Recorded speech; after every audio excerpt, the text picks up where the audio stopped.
projeto Educação, Ciência e Saúde.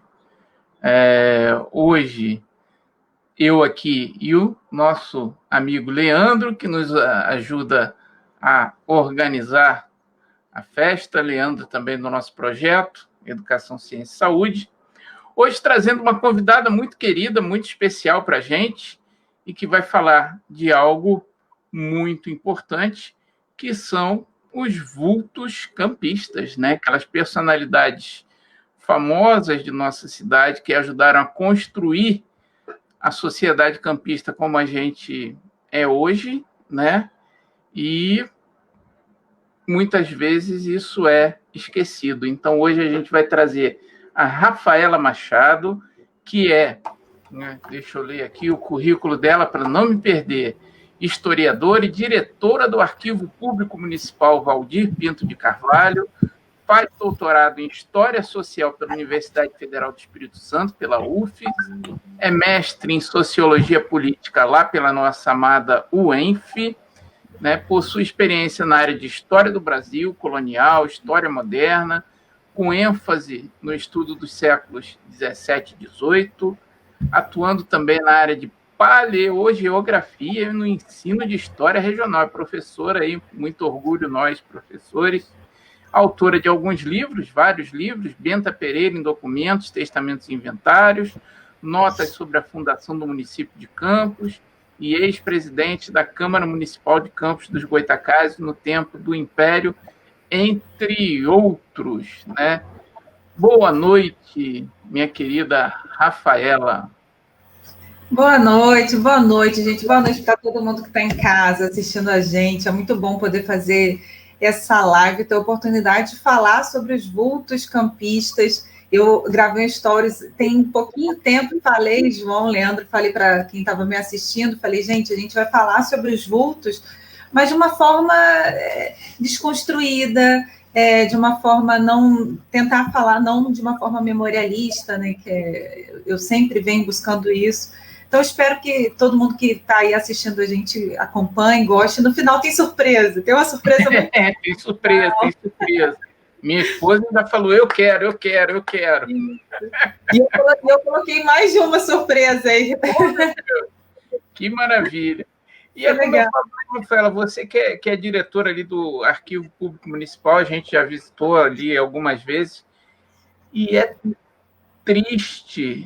triste como é que a gente tem esse pedaço da história de Campos, né, porque o arquivo está até num prédio histórico, e a gente tem, né, muito pouco, na minha modesta opinião, muito pouco auxílio do poder público municipal. Agora estamos aí, né, numa época de eleições, onde as pessoas vêm aí pedir voto, vote em mim, e aí a gente até fala, né, senhores vereadores, o que vocês vão fazer pela cultura da nossa cidade tão rica que vai se perdendo? O que vocês vão fazer, né, pelos documentos que estão lá no Arquivo Público Municipal, que dizem para a gente quem nós somos, por que a sociedade de Campos é assim, de onde vem isso, né? Hoje a gente tem disputas até de certa forma, política, de certas oligarquias, né, de famílias, daqui de Campos, e a galera acha que isso é novo, mas não é,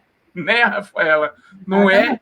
Se a gente soubesse da história disso, algumas famílias na região, como os Carneiro, aqui em outro município, né, entenderia melhor como é que essas coisas funcionam, né? Espero que aí os candidatos, os vereadores, ou pelo menos você que vai votar em alguém, esteja prestando muita atenção nessa live para ver o que é importante e o que a cidade às vezes perde, né? Não dá valor, né? Hoje, o Arquivo Público Municipal já passou... Eu queria até, antes de mais nada, Rafaela, você falasse um pouquinho das dificuldades para as pessoas não acharem que é mentira minha, né? Acho que até problema de cortar a luz por falta de pagamento teve, foi isso? João, eu não me furto a falar, porque eu sempre falo que eu estou lá há 13 anos e o meu compromisso é um compromisso com o arquivo, não é um compromisso político. o meu cargo ele é um cargo técnico, eu sou diretora, e o cargo de direção do arquivo ele tem que ser dado a uma pessoa que conhece, que conhece o trabalho de história e o trabalho de arquivologia. Então, é muito difícil em Campos você fazer o setor político entender que esse é um cargo técnico e que tem que e que o meu compromisso é justamente esse com o arquivo. Então, eu não tem que ter amor também, né, Rafael? Exatamente, eu não posso me eximir de falar sobre as dificuldades do arquivo. Agora mesmo, João, você vê como é interessante. Eu acabei de falar sobre eu fiquei muito impressionada com a quantidade de candidatos, principalmente a vereador esse ano, que tem colocado a cultura e o patrimônio, a história no geral, como causa, como plataforma política. Vamos promover a cultura, vamos promover o patrimônio. No entanto, eu estou nessa ocasião. Eu não vejo essas pessoas atuando na causa. João, eu adoraria que essas pessoas vestissem a camisa da cultura. Só que a camisa não é simplesmente você colocar aqui, sair à rua e dizer, oi, eu estou lutando por isso. É um longo caminho e é um caminho muito duro, como você acabou de falar, a gente teve a luz cortada, e aí? Quem assinou carta? Quem se manifestou? Então, é uma causa muito dura, muito injusta. É a primeira linha de corte, é sempre a cultura, João. Sempre a cultura. E a gente fala, acho que as pessoas às vezes não têm a dimensão disso, né? Quando você fala que cortou a luz do arquivo municipal, você pode pensar, não, mas aí os caras estão lá, ficaram sem o ar-condicionado deles, que é para o conforto deles. Na verdade, né, a gente tem... Qual o documento mais antigo assim que você lembra que a gente tem de lá? De que século, pelo menos? João, nosso documento mais antigo, só para quem está em casa ter noção, gente, o edifício, que é o edifício mais antigo de Campos, é o arquivo solar do colégio, é de 1652. O documento mais antigo que a gente tem é de 1649. É um livro de notas que ele inicia em 1649, quando Campos sequer tinha inaugurado uma vila, uma câmara, quando isso daqui era um povoado. Eram os primeiros homens, a primeira organização de povoado mesmo da região, e esse documento está com a gente. É uma coisa interessantíssima.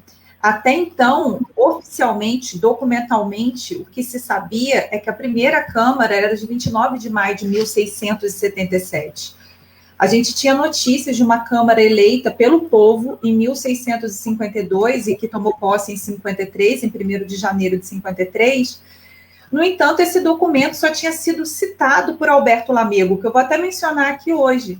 Nós encontramos esse documento nesse livro de notas. Olha que fantástico. Quando eu falo que ficou sem energia, eu estou falando de uma documentação que fica sem ter controle de umidade, que fica sem ter o sistema de alarme todo, não funciona sem energia.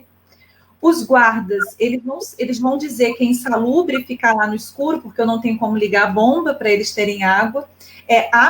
Quem conhece o arquivo sabe que fica na Baixada Campista, é absolutamente desguarnecido, é muito escuro, então eles não podem se negar a ficar lá, obviamente, né?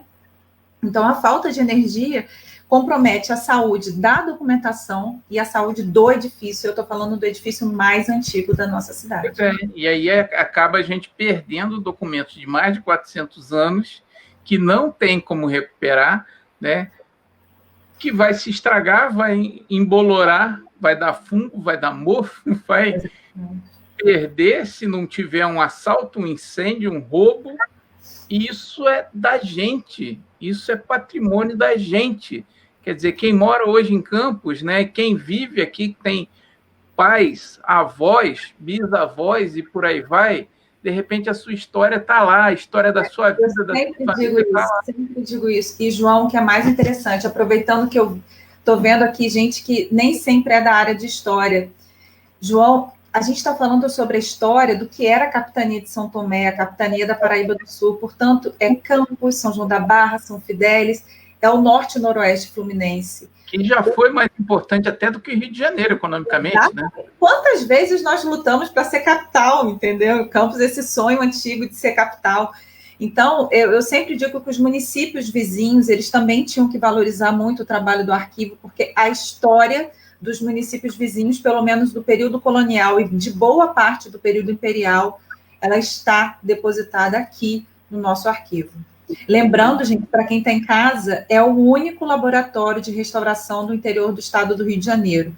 Não existe em Niterói, em Maricá, em São Gonçalo, em Macaé. Laboratório de restauração de documentos só aqui em Campos, no nosso arquivo. Mas, Rafaela, a gente já começou falando de coisa ruim, né? Mas hoje a gente está aqui para mexer um pouquinho na consciência das pessoas e falar da riqueza, da importância desse nosso patrimônio, das pessoas que nasceram aqui em Campos, né? Porque hoje a gente vê, né, sei lá, a nossa referência talvez mais próxima seja o Rio de Janeiro, de pessoas importantes e tal. Uhum. Mas a gente teve muita gente importante aqui, muita gente, né, que fez a nossa história, que fez a história do nosso país, que contribuiu para a história da nossa região, e a gente, às vezes, não conhece, não sabe.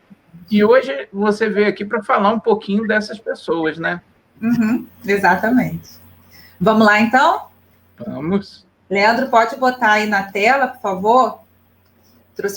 Então, gente, hoje nós vamos falar, eu quero esclarecer algumas questões. Nós vamos falar sobre 4 grandes vultos da história campista e depois eu vou dar uma dica no final para vocês de alguns outros que eu gostaria que vocês conhecessem, de lugares que vocês podem buscar para conhecer, acessar um pouco mais a história desses outros grandes vultos. Aí na tela, vocês estão vendo a Benta Pereira, e aí depois vocês vão ver por que eu sou tão apaixonada por essa mulher. Essa é uma representação dela, de fato não é, a gente não conhece a Benta como ela foi. Ao lado dela, o Nilo Peçanha, ex-presidente da República, todos campistas, tá, gente? Abaixo, o José do Patrocínio, e logo depois a Nina Aroeira, que eu também vou contar a história para vocês. Deixa eu passar aqui, eu ia pedir para o Leandro passar, mas sou eu que passo. Só um minutinho. E aí, o que eu queria falar com vocês, gente? Só a título de explicação, e eu quero dizer o seguinte, vocês podem mandar perguntas aqui, eu estou olhando os comentários, o João pode fazer intervenção, pergunta quando ele quiser, porque, na verdade, a ideia não é fazer uma apresentação seca, a ideia é justamente que a gente possa trocar.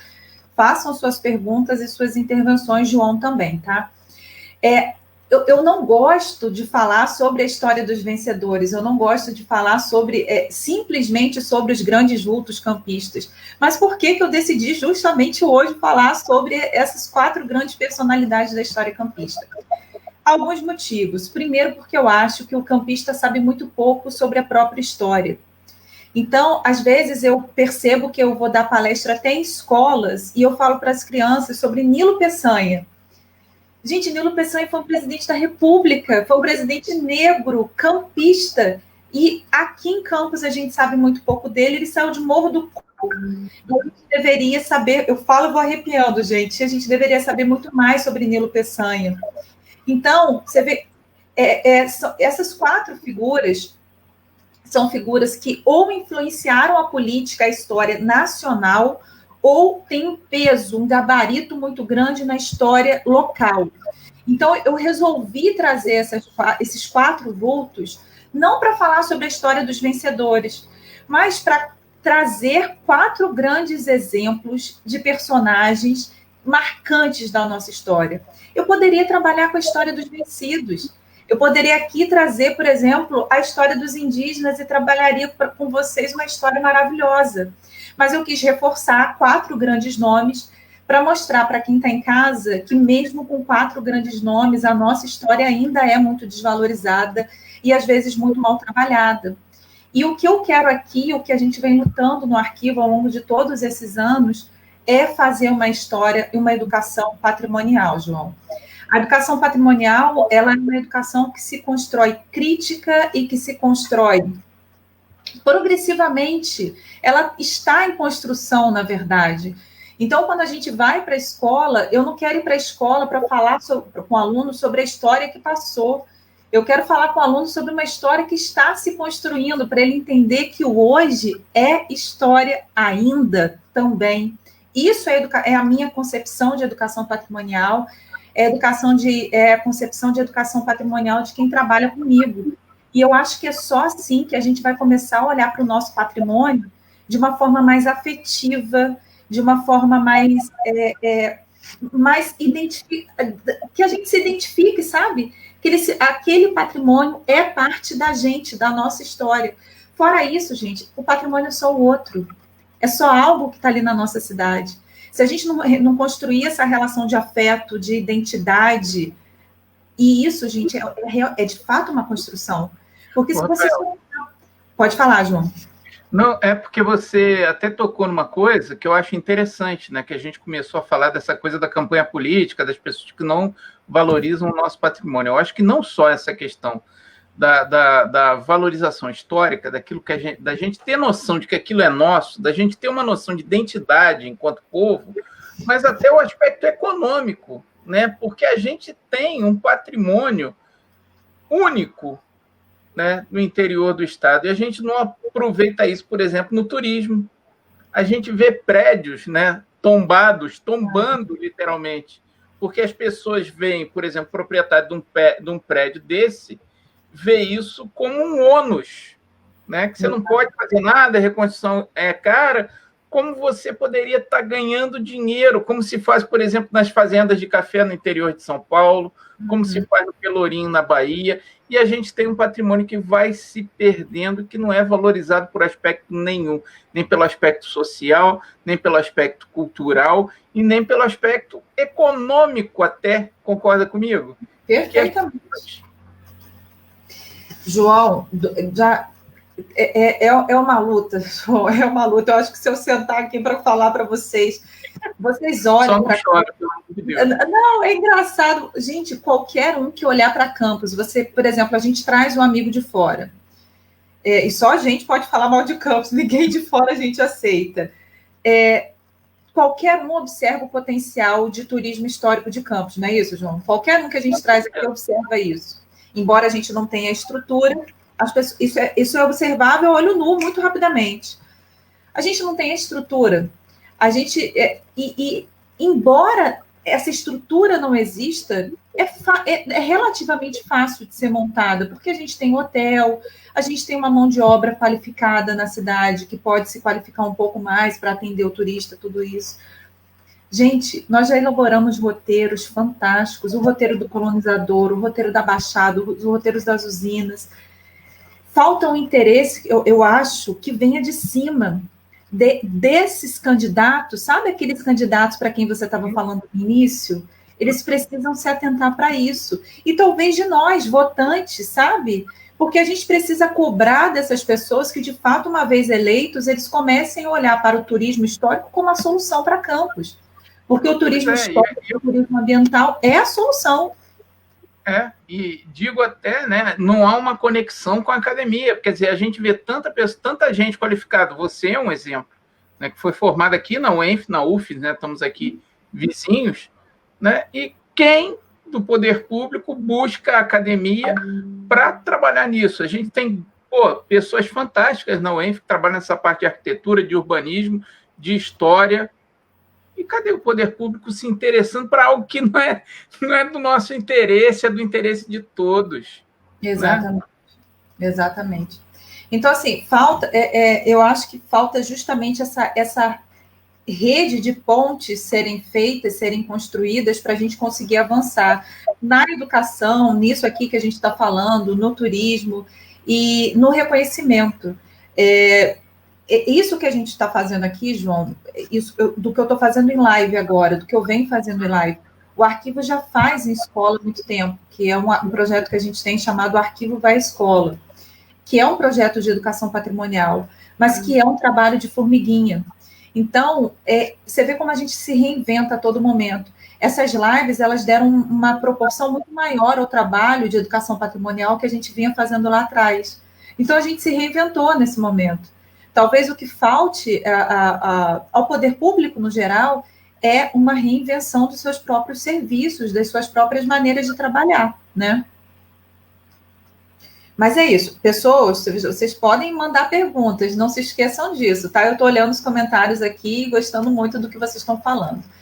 Então, vou seguir, vou apresentar nosso primeiro vulto aqui para vocês. Eu já tentando passar nessa tela aqui, gente, mal de professora, que está sempre na outra tela. A primeira que eu vou falar para vocês, o primeiro grande vulto, é a nossa heroína, a heroína dos campistas, a Benta Pereira. Eu falo dela, já solto um sorriso, eu não tenho como disfarçar, não tem jeito. Todo mundo fala isso, você fala de Benta Pereira, já sorri. Gente, basicamente, eu não vou ficar me atendo a ler isso daqui, porque eu sei que não é isso. Depois eu posso disponibilizar o slide para o João coloca aí para vocês. A ideia é só realmente mostrar para quem não conhece quem foi a Benta Pereira. Para quem está em casa, gente, não conhece, vocês já devem ter ouvido falar em Benta Pereira. E por que Benta Pereira é tão conhecida ou ficou conhecida como heroína dos campistas? Em 1748, Campos foi palco de uma das maiores revoltas do período colonial do Brasil. Essa revolta ficou conhecida como Levante de 1748, e foi um levante do povo, ou seja, das pessoas que habitavam aquela terra, no caso, a capitania da Paraíba do Sul, contra o donatário, o dono dessa capitania, que era o Visconde de Aceca. A Casa Seca, ela descendia do Salvador Corrêa de Sá, que havia sido governador-geral do Rio de Janeiro, um dos homens mais poderosos de Portugal, era um dos maiores potentados do Brasil, era, de fato, uma das maiores dinastias de Portugal, uma das maiores casas portuguesas. Eu sempre digo, gente, que o Levante de 1748, que foi um cerco armado à Câmara, ele foi um levante muito violento, mas a história do levante remonta a anos muito anteriores. Eu não tenho como contar tudo aqui para vocês, porque contar a história do levante é uma outra palestra, né? Um outro momento. Porque, basicamente, eu teria que voltar na divisão que foi feita numa escritura de composição que foi feita aqui no ano de 1648, entre o Salvador Corrêa de Sá, que era o governador do Rio de Janeiro, os jesuítas, os beneditinos e 2 dos 7 capitães. Então, vocês percebam que essas terras aqui, essa terra, na verdade, ela foi dividida em quinhões, em partes, entre essas pessoas, isso em 1648, depois que o Pero de Góis e o Gil de Góis já tinham fracassado na tentativa de ocupação aqui, por conta da ferocidade dos índios goitacás, mas essa ferocidade também ela é relativa, porque eles, no primeiro momento, eles conseguiram estabelecer contato, conseguiram colonizar a região, mais o Pero de Góis. E depois que houve essa escritura de composição, João, em 1648, vejam bem, 1648, o levante acontece 100 anos depois. Os problemas com a terra, eles começaram 100 anos antes. Então, é muito prematuro, é muito precoce a gente falar simplesmente do levante, sem a gente estudar os conflitos em torno da terra aqui em Campos. Campos é uma região, gente, que já nasceu, eu não vou dizer fadada ao conflito, mas já nasceu ali de uma relação conflituosa com a terra. Primeiro, por conta dessa escritura de composição. E segundo, por conta do tipo social que vinha ocupar a região. A gente está falando de náufragos, degredados, de pessoas que fugiam, principalmente da justiça no Rio de Janeiro, em Macaé. Então, todas essas relações, elas implicaram muito no tipo social, no tipo de ocupação que aconteceu aqui na nossa região, o que é muito pouco estudado ainda. Eu estudo o período colonial e tenho passado por esse assunto. Fato é, gente, que esta incrível mulher, desde que eu cheguei aqui, eu cheguei a Campos em 2006, João, e ela me encantou. Eu fiquei absolutamente encantada com a história da Benta Pereira, vou falar um pouco melhor para vocês. E quando eu cheguei aqui em 2006, eu falei assim, eu vou fazer um mestrado sobre a Benta. E comecei a buscar documentação sobre Benta Pereira, e eu já fui logo trabalhar no arquivo, eu entrei no arquivo em fevereiro de 2007. Gente, eu procurei a documentação de Benta Pereira em todos os locais que vocês podem imaginar, e não encontrava o documento da Benta Pereira. Procurei, busquei e desisti. Achei assim, é uma documentação que certamente ou foi vendida, está fora do Brasil, ou desapareceu, enfim. Teve um destino que certamente não é para chegar nas minhas mãos. E aí eu passei no concurso, tive que sair do arquivo, passei um período muito triste, porque quem me conhece sabe que minha relação com o arquivo é muito profunda, aquela tristeza que bate profissional, tive que ir trabalhar no outro lugar. Trabalhando nesse outro lugar, abriram um cofre que estava fechado há mais de 60 anos, João, e nessa abertura de cofre, que lá estava, deixa eu botar nas fotos aqui, lá estava fechado há mais de 60 anos, Meu e fala assim, olha, Rafaela, tem uns documentos velhos, como se referiram, tem uns documentos velhos aqui, está escrito Benta Pereira. Sabe aquela tremedeira que te bate inteira? Eu falei assim, não é possível. Quando eu chego, de fato, gente, era um inventário e testamento da Benta Pereira, não só dela, como da Mariana Barreto, que é a filha da Benta Pereira, a grande força física do Levante, e do Pedro Manhãs Barreto, que é o marido da Benta Pereira, um personagem importantíssimo para a gente entender a relação de riqueza da Benta Pereira. Então, esses documentos foram encontrados em 2015 para 2016, exatamente, Marcelo, uma relação, foi a descoberta da minha vida. E foi algo muito difícil, João, porque a gente não podia soltar a notícia de que simplesmente depois de tantos anos, tinha mais de quase 100 anos de desaparecidos esses documentos. Nós tínhamos simplesmente encontrado, então a gente fez um estudo do que se chama diplomática, que é atestar a autenticidade e originalidade do papel, do documento, na verdade. Então, fiz um estudo do papel, da tinta, composição de selo, sinetes, a comparação de assinaturas. Isso eu levei mais ou menos 2 meses junto ao Freitas.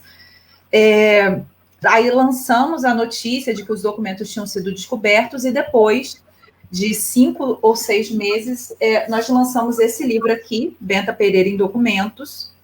E esse livro aqui, ele é um livro pensado especificamente para professores, João. Que bacana. Na verdade. Até o formato dele, eu não sei se vocês estão conseguindo ver bem de casa, ó.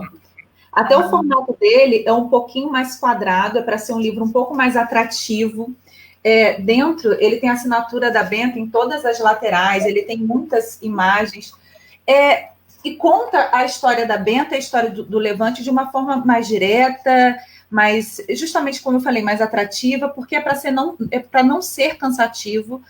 Ele é pautado na educação patrimonial, como eu falei para vocês, e é para espalhar a história da Benta. Por quê, gente? Rafaela, pode falar. Você passa o link de onde é que a gente consegue esse livro, né? Porque eu, por exemplo, não conhecia, eu quero tê-lo agora. Que bom, vou passar sim, maravilhoso.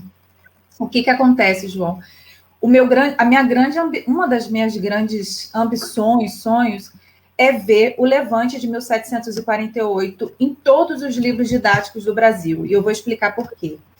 Deixa eu colocar aqui para vocês verem.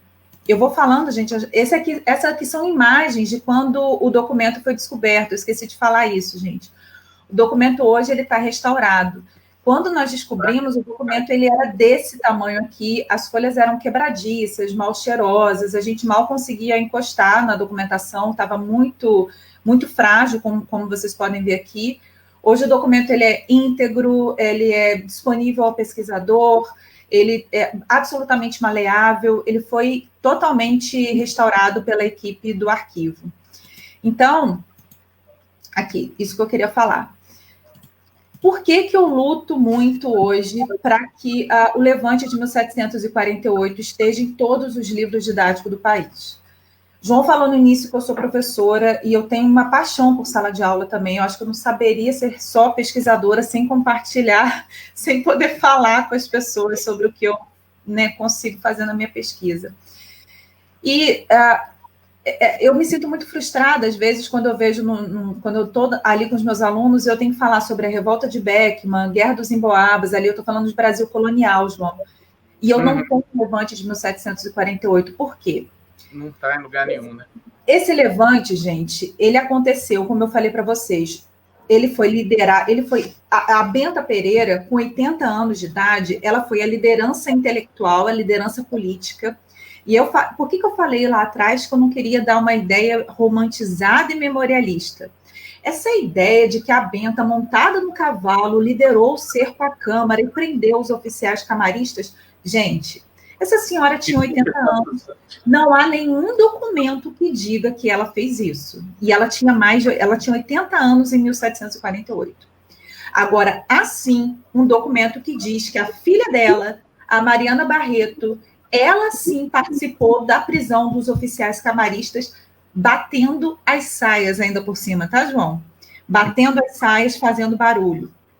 Tanto é que a Mariana foi a única mulher que foi condenada pela devassa. Entre os 9 condenados, a Mariana foi a única mulher que foi condenada e foi condenada ao degredo. Ela chegou a ficar na prisão na Bahia. Então, vejam que a família ela tem uma participação no levante que é muito importante. E desde 1730, a Benta ela é uma liderança política, se comunicando com o governador do Rio de Janeiro, fazendo reuniões na sua casa. É indiscutível a liderança política da Benta Pereira no levante. Eu acho engraçado, e aí eu já digo para quem está em casa, gente, eu não tenho vergonha de falar, não, eu sou bairrista provinciana mesmo. Eu fico chateada quando vem professor de fora, principalmente para a UF, que tem um curso de História, e as pessoas começam a relativizar o papel da Benta. Eu até acho que a gente tem que relativizar as coisas, questionar, criticar, mas fundamentado. Fundamentado em que a gente está relativizando o papel da Benta Pereira no levante. Há um documento que nos indica, ou há uma pesquisa que fundamente isso, porque até aqui a documentação nos indica uma participação uma participação política extremamente relevante da Benta Pereira. E aí, por que eu falei que eu brigo para que esse levante esteja nos livros de história? É o único levante do Brasil colonial em que o povo da terra briga contra o donatário, e esse donatário era um dos principais de Portugal, quando eu digo um dos principais, uma das principais casas, e o rei de Portugal, vendo que essa capitania é tão conflituosa e arrepiada e tão trabalhosa, é melhor comprar esta capitania e acabar com o conflito. O rei reincorpora a capitania aos domínios da coroa e tira o Visconde de Aceca daqui. O capitão-mor do Visconde de Aceca. Então, vocês percebem que, inicialmente, o levante ele pode ter sido fracassado, porque os rebeldes eles foram presos. Mas, em 1752, ou seja, 4 anos depois, a capitania estava sendo reincorporada. Os rebeldes estavam conseguindo aquilo que eles queriam, que o Visconde de Aceca fosse retirado daqui. Quer dizer, uma vitória política, né, fantástica, encabeçada por uma mulher, cara, para a época, né, as pessoas... Cara, isso é algo, assim, fantástico. Esta mulher... Deixa eu botar aqui, gente. Oh, meu Deus, aqui. Esta mulher com esta assinatura aqui, ó, com esta assinatura maravilhosa, que começa assinando os seus documentos e depois vai dizer que por não saber ler e escrever. Ela começa assinando, que era muito raro para uma condição feminina, e depois ela já não assina mais. E, gente, já é revolucionário que naquele tempo as mulheres não eram nem alfabetizadas, isso já era um escândalo, né? E, João, a Mariana Barreto, quem já me ouviu falando sobre a Benta sabe, a Mariana Barreto, gente, eu nunca vi isso na minha vida. Eu trabalho em arquivo desde 2005. Eu tô dedurando a minha idade já aqui, gente. Não vamos fazer conta, não, gente. Pois é. A Mariana Barreto, ela assinou o seu primeiro documento, no inventário dela, ela assinou Mariana Barreta. Eu nunca vi uma mulher fazer isso em nenhum documento na minha vida. Foi algo sensacional. Marcante, muito marcante. E depois, quando ela fica doente, ela passa a não mais assinar o seu inventário. O filho dela passa a assinar por ela e não assina Barreta, passa a assinar Barreto. Ou seja, numa afirmação que não é mais como a dela, de Mariana Barreta, que tinha um significado simbólico para ela, certamente, muito especial. Mas, Rafaela, fala para nós, na verdade, você começou a trabalhar no arquivo com 15 anos de idade, não foi? Certamente, gente. Certamente. Mas essa é a nossa Benta Pereira, gente. Eu não quis me alongar muito também para não ficar muito cansativo, muito pesado, mas a história da Benta é mais ou menos essa. Aqui tem algumas alegorias, algumas imagens que a gente tem da Benta Pereira. Então, que ela pode não ter, né, liderado a galera ali em cima do cavalo com seu sabre apontado, como a pessoa diz, mas se a gente for ver, né, o protagonismo político, né, e o protagonismo, digamos assim, social como mulher, foi uma coisa que fica muito, muito, muito além dela ter simplesmente montado num cavalo e puxado um sabre. João, quando a gente se aprofunda no Levante, em determinado momento, o Visconde de Acerca, ele passou a controlar todas as correspondências que saíam aqui de Campos. A Benta, ela conseguiu articular, enviar correspondências para o governador do Rio de Janeiro, Bahia Monteiro, por entre os sacos de farinha. Nossa. Então, ela reunia os homens, principalmente os homens, na sua casa. Ela fez um memorial e ela escondeu esse memorial numa embarcação, protagonismo intelectual exatamente fabiano e político, e enviou esse memorial escondido por entre os sacos de farinha. Quer dizer, as relações políticas e sociais estabelecidas por essa mulher, no século XVIII, uma viúva, que eu não sei se eu falei para vocês, a Benta ficou viúva com 30 anos, cuidando de 6 filhos, e não se casou, o que era raríssimo, João, porque a gente pega um inventário de uma viúva no século XVII, na virada do século XVI para o século XVII para o XVIII, perdão, o que a gente vê que em 2, 3, 4 meses a viúva está se casando novamente, ainda mais com 6 filhos. A Benta não se casou. Ela continuou na condição de viúva até a sua morte. E eu esqueci de falar para vocês, gente, uma coisa interessantíssima. Olha a minha história ligada à Benta aí. A Benta deixou em seu testamento escrito que ela queria ser sepultada aos pés do altar do Divino Espírito Santo da capela do solar do colégio, que hoje é o Arquivo Público Municipal. Portanto, a Benta está enterrada lá no arquivo. Pois é. Eu acho que eu já passei por lá, já vi ela por lá, mas... E agora, o nosso Nilo Peçanha, o nosso presidente... Hoje, ele, na nossa cidade, a gente tem o Fórum Nilo Peçanha, o Palácio Nilo Peçanha, né, que é a Câmara dos Vereadores. Nós temos praça, avenida, que levam o nome do Nilo Peçanha. Eu fiz questão de trazer essas imagens, porque vocês tem uma discussão que gira em torno do Nilo, que é do embranquecimento das fotografias dele, João. Você pode ver que essa imagem do meio, que é uma das imagens oficiais da Presidência da República, ele aparece nitidamente embranquecido. Você consegue observar? Com certeza.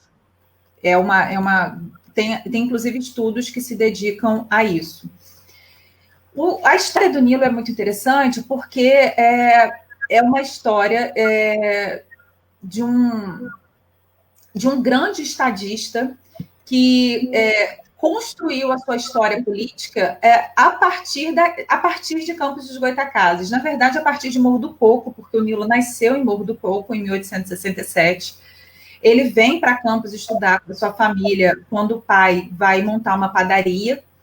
E aí, depois, ele vai estudar no Liceu de Humanidades, o Liceu, que era uma grande escola, local que concentrava certamente as grandes figuras locais. E eu achei interessante falar sobre a gente pensar no que era uma padaria, porque isso foi muito marcante na vida do Nilo, no que era uma padaria em finais do século XIX. Um local em que você conseguia ouvir muito sobre a cidade, ouvir muito sobre o que estava acontecendo. E o que era a cidade em finais do século XIX? Campos era uma potência, de uma pujança imensa em finais do século XIX. Às vezes eu fico pensando, às vezes meus alunos perguntam assim, professora, parece que era melhor. Eu acho que naquela época era melhor. Pensa só, olha o que Campos produzia, gente. Açúcar, aguardente, café, goiabada, couro, arroz, tocinho, madeira, e mandava tudo pelo Paraíba ou pela Estrada de Ferro. A cidade possuía tipografias várias, vamos lembrar o Monitor Campista, hoje seria o segundo jornal mais antigo do país, bancos, iluminação a gás, estaleiros, clubes sociais, hospitais, lojas, hotéis, padarias, fundições, igrejas, várias bandas de música, teatros, vários teatros, biblioteca, livraria, jornais. Então, era uma cidade que, por exemplo, no início do século XX, vai ser considerada uma das capitais do intelectualismo fluminense, justamente por conta de toda essa circulação de ideias, dessa circulação política e desse poder econômico que era extremamente importante, principalmente para ditar os rumos da política no Rio de Janeiro e no Brasil. Tá? A gente elegia um grande número de deputados, então a gente tinha uma participação política no cenário nacional que era muito importante. O Nilo é uma dessas figuras, gente. Nilo é uma figura que vai ser determinante não só, talvez muito mais no cenário nacional do que certamente ou propriamente só no cenário regional, tá? Então, aqui eu trouxe algumas imagens para vocês verem como era o liceu, as transformações do Liceu de Humanidades, por exemplo. Como eu disse para vocês, o Nilo vai estudar no Liceu de Humanidades em 1884, depois ele vai ao Rio de Janeiro, mas vai se formar em Direito, começa em São Paulo, mas vai terminar em Recife. Quando ele começa a sua vida profissional, gente, é muito interessante que em 1888, o Nilo vai ser o responsável por lavrar a ata do Congresso Agrícola, que aconteceu no dia 18 de março de 88. Por que eu trouxe essa informação? Erroneamente, as pessoas dizem até hoje, João, que Campos foi uma das últimas cidades a abolir a escravidão no Brasil. E eu acho isso triste do ponto de vista histórico, porque apaga uma luta muito incessante e forte, não só do movimento abolicionista que existiu aqui, com Carlos Lacerda e tantos outros, mas principalmente com o movimento escravista, com as fugas em massa das fazendas, com as queimadas dos canaviais. Essa luta abolicionista foi tão forte que forçou os fazendeiros a elaborarem, a fazerem esse congresso agrícola em março e abolirem a escravidão em 18 de março. E aí o Nilo foi o responsável por lavrar a ata, tá certo? E é bom eu coloquei aquele anúncio ali, aquele anúncio ali de cima, que é do período, monitor campista, para a gente nunca esquecer o estigma presente nessa sociedade. Em cima é a venda de um cavalo, embaixo é a venda de 2 escravos. Eu ia falar exatamente disso. Exato. João, os anúncios de escravos nos jornais, eles são impactantes, impactantes. Eu convido a quem não teve o prazer de fazer uma pesquisa em jornais, vá ao arquivo e faça, gente. A gente tem jornal desde 1834. É algo fantástico. E é como eu falo, né, Rafaela? De certa forma, eles estão aqui até hoje através de seus descendentes, né, das pessoas mais sofridas dessa cidade. As pessoas às vezes se negam a ver isso, né? De como essas relações às vezes se perpetuam das famílias dominantes, daqueles que são e continuam sendo escravizados e explorados. Certamente, João. Eu sou professora na Baixada. Na Baixada, nas regiões periféricas, Baixada, Guarulhos, a gente vê aqui na região central, mas nessas regiões é tão gritante, João, é tão gritante. E aí é exatamente aquilo que eu falei no início, a gente percebe claramente como a história é o que ainda está acontecendo, o que ainda está se refletindo, o que ainda se perpetua no hoje, no amanhã, e está constantemente em construção, né? Se a gente não fizer nada para mudar, vai se perpetuando, né?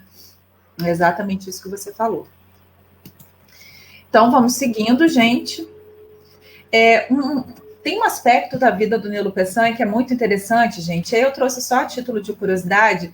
O Nilo se casou com a Anitta, que é a Ana de Castro Belisário, e de forma muito triste, os dois não conseguiram ter filhos, porque os 4 que eles tiveram faleceram logo, não tiveram que, né, sobreviveram, porque faleceram após o nascimento, e a família da Anitta nunca aceitou o relacionamento dos dois por conta da chamada condição de cor do Nilo Peçanha. Então, vejam que nem tendo se tornado presidente, um dos políticos mais influentes da República, o Nilo conseguiu romper essa barreira de separação, segregação social ainda presente nos primeiros anos da República Brasileira, na chamada República Oligárquica, República do Café com Leite, tá? Politicamente falando, o Nilo ele participou de várias cadeiras na vida política brasileira. Vocês podem ver que ele foi deputado, ele foi senador, ele foi governador do Rio de Janeiro, ele foi senador por várias ocasiões e acabou se tornando presidente porque ele era vice do Afonso Pena. O Afonso Pena falece, então o Nilo assume a presidência da República entre 1909 e 1910. É muito importante a gente lembrar que um dos legados mais importantes de Nilo para Campos, mas também para o Brasil, são as escolas técnicas, né? A escola de aprendizes e artífices para a gente. No nosso caso, o campus dos Goytacazes foi uma escolha pessoal, porque o Nilo ele levava as escolas até então eram para as capitais. E Nilo trouxe a escola que ficava onde hoje é a FDC, quando a gente passa ali pela Formosa, aquele prédio, o prédio original, o prédio antigo, vocês conseguem ver aí a fachada, estão vendo? E o Nilo traz para Campos no gesto de trazer para sua casa, para sua terra. E um outro detalhe do Nilo Peçanha é o fato dele ter sido maçom. Ele chegou a ser grão-mestre da maçonaria, conforme vocês podem ver aí em cima. Maçonaria é um outro assunto que me encanta também, principalmente aqui em Campos. Eu tenho, esse aqui a gente lançou ano passado, eu e mais uma equipe lá do arquivo, sobre uma loja maçônica aqui de Campos, chamada Atalaia do Sul. Não sei se é aqui. É um tema fantástico também. Inclusive, eu já visitei, né? E é uma das mais antigas, eu não lembro agora qual é a mais antigas do Brasil, não é isso? Essa é a Fraternidade Campista, aquela ali a Fraternidade na 13 de maio. Exatamente. A Atalaia fica onde? Ou não existe mais o prédio? Existe ali na Beira Rio, 100 anos. Beira Rio, sei onde é. Beira Rio, perto ali do Rio Branco. Olha lá do Rio Branco. Sim, sei onde é. A maçonaria, gente, tem uma relação histórica com tantos aspectos da nossa cidade e que detalham, João, uma coisa que é interessantíssima para quem está em casa, e que detalham, para quem vai se aprofundar sobre maçonaria, e que detalham Campos em seus aspectos mais minuciosos. Por exemplo, Campos era, de fato, uma cidade muito proeminente. Tão proeminente que Campos teve uma loja maçônica feminina. Eu descobri isso nessa pesquisa. E São João da Barra também, quando Campos teve, São João da Barra teve. Essas duas lojas tiveram duração muito efêmera, porque essas lojas femininas elas encontravam muita resistência. Mas era algo muito moderno você ter uma loja maçônica feminina, e Campos teve. Por quê? Era uma cidade de ponta, era uma cidade intelectualizada, aristocrática. São aspectos maravilhosos do social para a gente entender. E a gente vê, né, o protagonismo dessas pessoas que você está trazendo aqui para a gente como um exemplo, né, a própria Benta Pereira, como mulher na época dela, Nilo Peçanha. Gente, vocês sabem qual foi o primeiro presidente negro dos Estados Unidos? Quem foi? Barack Obama, cara. A gente está falando de Nilo Peçanha. Então, o cara que se formou ali no Liceu, que era, e a gente está falando do que era, o que é, muito mais, né? Muito mais uma escola de excelência, de como é que eu vou dizer, de referência do que é hoje, né? Infelizmente, mas acho que é a realidade, não tiramos a importância do Liceu hoje, mas na época era algo surpreendente e algo que um negro, né, chegou aonde ele chegou nessa época, né? Fantástico. Exatamente. O protagonismo da sociedade campista. O que a gente conseguia aqui? Não, e quando a gente vai discutir, João, por exemplo, as várias tentativas de Campos de se tornar capital, até muito recentemente, a gente percebe que, sabe aquela máxima de que de se sentir a última bolacha do pacote? Campos, de fato, sempre se sentiu a última bolacha do pacote e tinha motivos para isso. Porque a arrecadação fiscal daqui era incrível, o colégio eleitoral daqui era maior do que o colégio eleitoral do Espírito Santo, Então, Campos tinha uma condição, tanto no Império quanto nesses primeiros anos de República, que era de fato de muito destaque, tá? Depois, gente, que o Nilo sai da presidência da República, ele faz uma viagem à Europa, retorna eleito senador, tem uma campanha dele, que é a chamada Ação Republicana, que é uma quebra no pacto do café com leite, naquela república oligárquica, para quem estuda história, é fantástico de analisar. Essa é uma charge, por exemplo, desses anos, que demonstra também a primazia do Rio de Janeiro, não concordando com o domínio paulista, já da oligarquia paulista.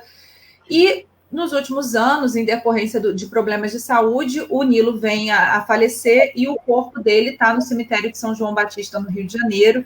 Erroneamente, muita gente acha que o Nilo está depositado, seus restos mortais depositados ali no Panteão dos Heróis Campistas, no Palácio da Cultura, mas não está. Nem o Nilo, aliás, e nem o outro que eu gosto muito, que é o Saldanha da Gama. Saldanha da Gama, que é outro vulto histórico, grande, imenso campista, que a gente deve conhecer muito melhor, também não tem seus restos mortais depositados ali, tá? Agora, fantástico, Rafael, essa foto a gente vê bem, né? A feição negra, né? Eu amo essa foto aqui de baixo. Né? Nossa, na época devia ser algo muito chocante, né? Exatamente. Eu esqueci o nome, eu acho que é a Andréia, não sei se é a Andréia. Essa questão da condição de cor, do embranquecimento. Assim, gente, para quem quiser saber um pouco melhor sobre o Nilo, tem uma palestra do Instituto Histórico, que está disponível no YouTube do Instituto Histórico. Genilson Soares é um grande conhecedor de Nilo Peçanha. Tem o Instituto vai lançar um livro próximo, né? Acho que está esperando essa questão da pandemia passar, sobre o Nilo Peçanha. Então, assim, a gente tem instituições sérias aqui em Campos que se dedicam a estudar esses vultos, a estudar essas pessoas. Então, o Nilo, por exemplo, está bem representado ali no Instituto Histórico com o Genilson. Quem quiser saber, pode ir lá. Eu quero os livros, né? Depois você me manda os links de onde a gente consegue. Tanta coisa fantástica. E a gente está falando...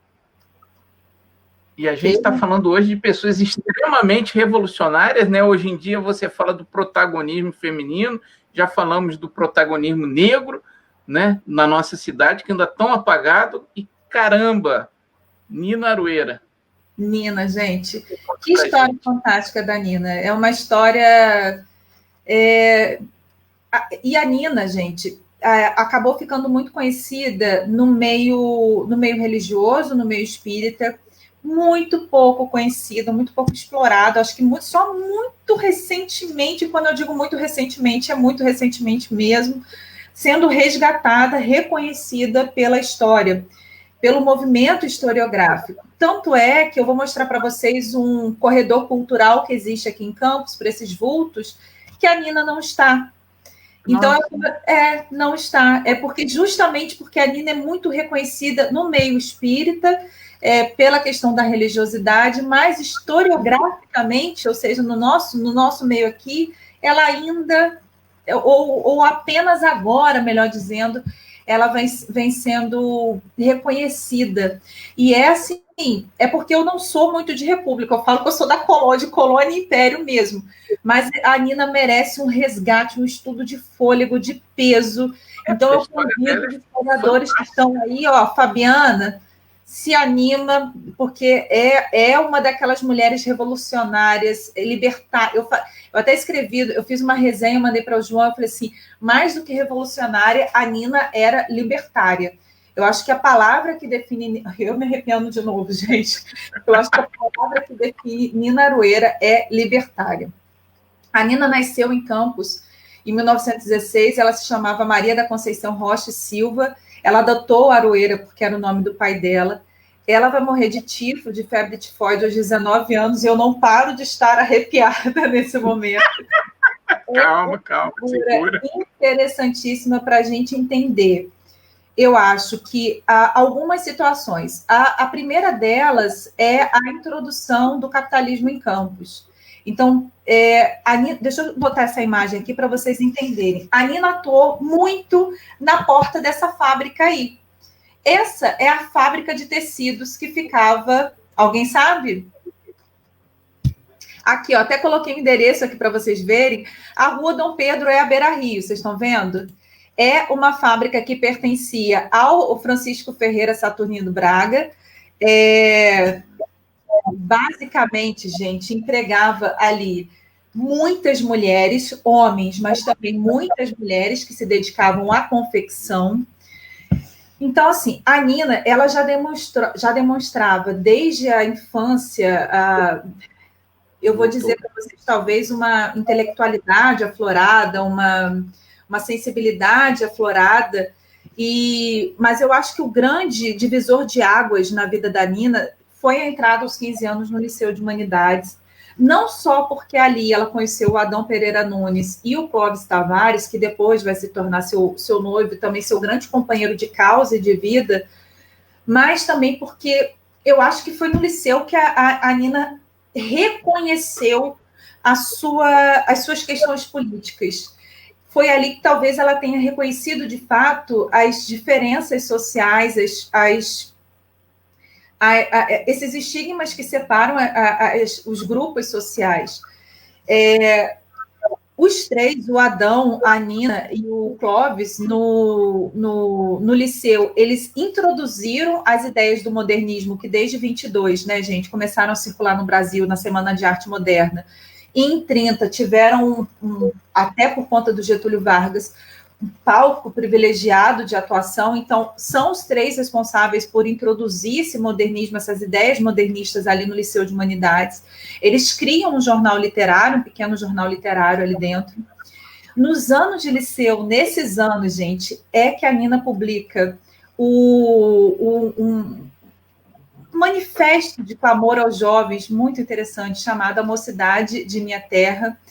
E tem uns trechos que vocês conseguem ler na internet, é muito interessante, que é algo visceral, sabe? É algo realmente quase que mais que apaixonante, de fato que a palavra é essa. É visceral, é um clamor aos mais jovens para que saiam da situação de inércia, de comodidade. E aí, nesse momento que a Nina percebe que ela não se encaixa no que o liceu oferece para ela. A Nina não se encaixa no modelo de educação. Ali ela começa a enfrentar a oposição de jornalistas, de pessoas da sociedade, de grupos que estão no seu próprio entorno. E a Nina vai deixar o liceu e, nesse momento que a Nina sai do liceu, ela vai se dedicar cada vez mais à causa política, ela vai se filiar à juventude comunista. E o que é mais interessante, a Nina, o Clóvis, também o Adão, eles vão adotar uma prática política de conscientização desse operariado, e a Nina, no caso, muito voltada para as mulheres, o que é muito interessante você pensar na porta da fábrica de tecidos, que é por isso que eu coloquei aquela imagem ali para vocês. Eu diria que é algo que faz falta até hoje em dia, né, Rafaela? Exatamente. Essa conscientização política das pessoas. Se houvesse um pouco mais, as pessoas não estariam elegendo qualquer coisa por aí.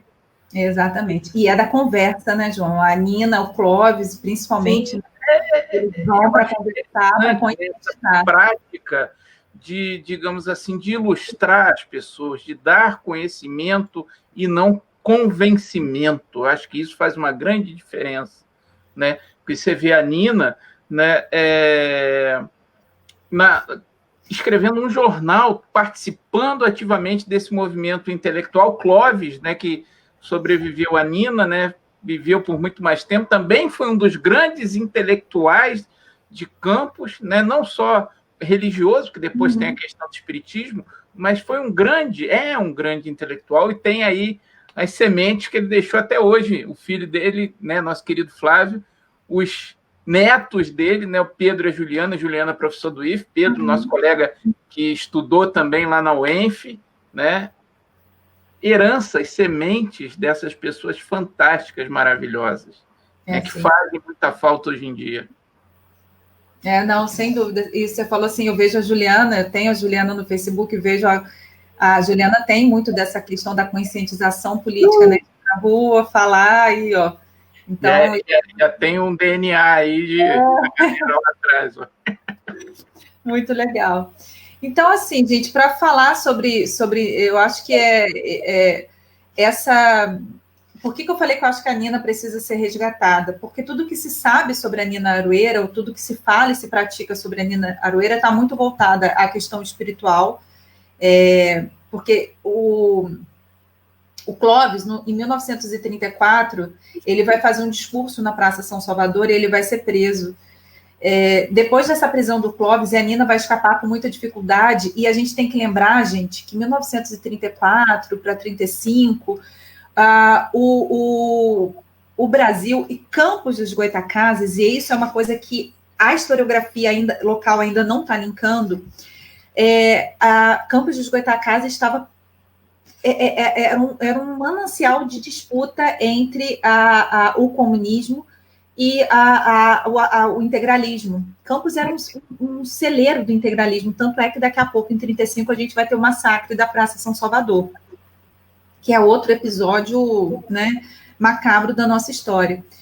E aqui era um dos centros integralistas do Brasil, uma cidade conservadora. Fazer a conexão entre os dias de hoje, né, Rafael? Pois é uma cidade conservadora por natureza, gente, é verdade. Continua a mesma coisa. São integralistas aí com outro nome. Exatamente. Então, o que acontece? A Nina, ela conseguiu escapar da prisão, mas com muita dificuldade.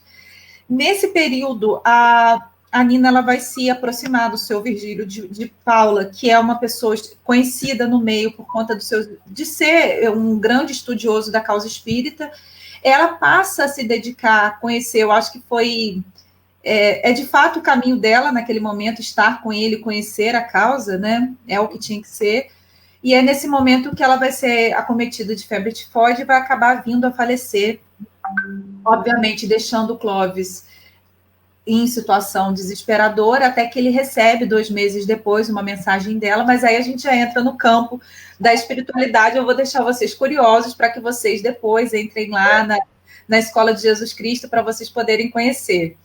Que, de toda forma, faz parte da vida desses personagens históricos, né? Muitas vezes a gente tem personagens ligados ao catolicismo, ligados a outras religiões, e é interessante como é que o espiritismo entra aí dentro também como um fato histórico, né? Porque isso, você tem um registro disso, você tem os testemunhos disso, né? De como, inclusive, teve essa... A gente falou da maçonaria, falamos da Igreja Católica, do desenvolvimento do espiritismo na região, que, inclusive, Campos, né, para as pessoas dessa religião, espíritas como eu, né, foi um grande polo de espiritismo. Chico Xavier veio muitas vezes aqui, era amigo do Clóvis Tavares, né, para você ver a relevância que a questão religiosa também teve, né, no fato histórico, e por aí vai. Eu acho muito interessante isso. Campos foi uma das cidades que mais concentrou grupos, né, de espiritismo no Brasil, e com grandes estudiosos. O Clóvis é um grande exemplo disso. Gente, eu vou deixar a dica aqui, tá? Deem depois uma olhada em como se desenvolve, porque o Clóvis ele vai receber uma comunicação da Nina 2 meses depois, como eu falei para vocês, e vai dar início a todo um trabalho de educação e espiritualidade aqui em Campos, que é a Escola Jesus Cristo, que vocês devem conhecer o trabalho também, o trabalho como um todo, mas também entender tudo o que acontece, o enredo, a narrativa, a história que envolve o Clóvis, a Nina no mundo espiritual. Mesmo que você me diga assim, Rafael, eu não acredito em nada disso, não tem problema. Veja só para você conhecer, né?